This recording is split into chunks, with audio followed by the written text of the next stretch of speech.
Hey guys, this is Austin, and today I'm here with the very best tech of CES 2018. One of the first things that jumped out to me is the In Win WINBOT case. Now normally, PC cases, not all that exciting, but here at CES, things get a little bit more interesting. One look at this and you're gonna get some Death Star vibes. So it is a clear case that is going to actually be able to house some pretty serious components. But what really makes it cool is the fact that it is going to be completely motorized. So not only can you open and close the case like Pac-Man, but the entire thing will spin around like a robot.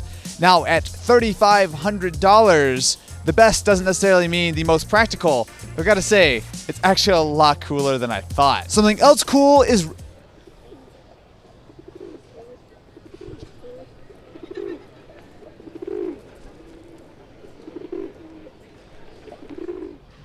the pigeon declined to be interviewed. Continuing on the gaming train, we have the Razer Project Melinda. Now this is one of my favorite things from the show this year, so much so that we actually already did an entire video about it. But the idea is that this takes the Razer phone and turns it into a laptop. So you plug it in via USB-C, it functions as the trackpad, as the speakers, and the guts of the phone are enough to run the entire laptop. So if you guys want more about that, definitely be sure to go check out our full video on Razer Project Melinda. Speaking of Razer, they were also showing off their Synapse support for Phillips Hue. So you guys probably know that Razer is all about RGB, literally everything. And they're taking that up a notch by letting you add your Hue lights to their Synapse software. The way this works is that inside their Synapse software, you can control your Hue lights alongside all of your accessories. So say you want to get a super cool rave going, you can hit a key and an entire wave will come all the way around your room. It's kind of ridiculous, but I mean, actually, thought it's pretty cool, so you know. Something I think everyone will think is cool is Sony's 8K TV. Now 8K has slowly been showing up at CES, even though you can't really buy them in stores just yet. However, Sony upped the game with not only a full HDR compatible TV, but it goes up to 10,000 nits. How bright is 10,000 nits? It's really bright. You heard it here first. It's really bright. Almost as bright as the light that's in my face right now. To put this in context, most standard TVs that even are HDR compatible might top out at around 500 nits, whereas this guy can go all the way up to 10,000.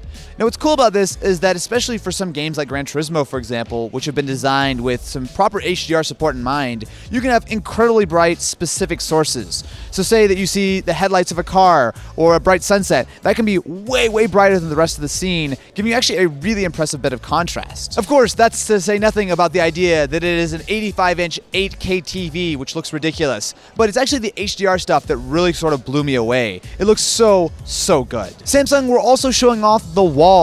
Now this is a new type of display technology called micro LED. The idea here is that it actually is going to be modular to a degree. So while they were showing off a 146-inch version, you could at least in theory build pretty much as big of a TV as you wanted, assuming you have a lot of money. LG was also showing off a pair of new displays. So they have not only a 4K option, but they also have a 5K ultra-wide. So we've been using their ultra-fine 5K displays to edit on for a little while, and they're really nice. However, what they're adding with these new displays is HDR, at least kind of.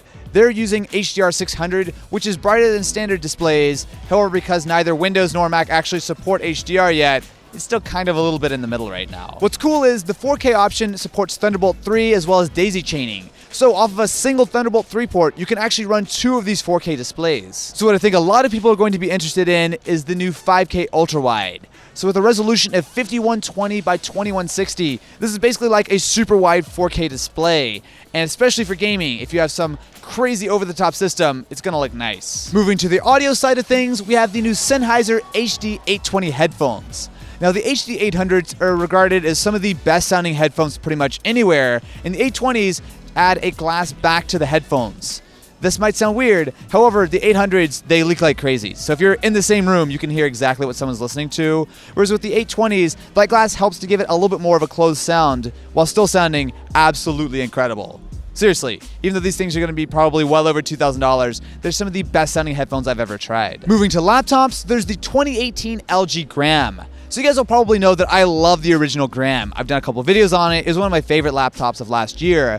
But for 2018, not only are they going to be bumping it up to quad-core processors, but it has an almost ridiculously large 72 watt-hour battery. There are also some nice additions, including the option of adding a Thunderbolt 3 port instead of USB-C, which is especially nice for those LG displays. You also now get dual SSD slots, so you can actually open this guy up and not only add some more memory, but also another SSD. This is definitely a laptop I want to check out as soon as it comes out in the next few months. Something I found surprisingly cool at this year's show is the Casio Mofrel 2.5D printer.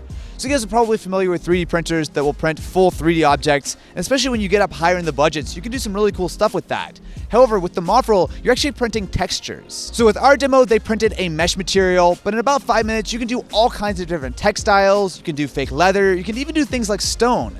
Now, of course, this is going to be more on the manufacturing side, so say you want to build like a prototype really quickly, it's cool. And at $50,000, it will not come cheap, but it is really cool to be able to print stuff that looks and feels surprisingly real in just a few minutes. Ken, are we done? Is this it for CES?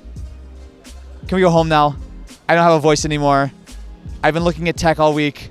Hopefully you guys enjoyed our best of CES. If you missed any of the videos, check them out over here. Or over here. I don't know. No, not up there. There's no videos up there, Ken.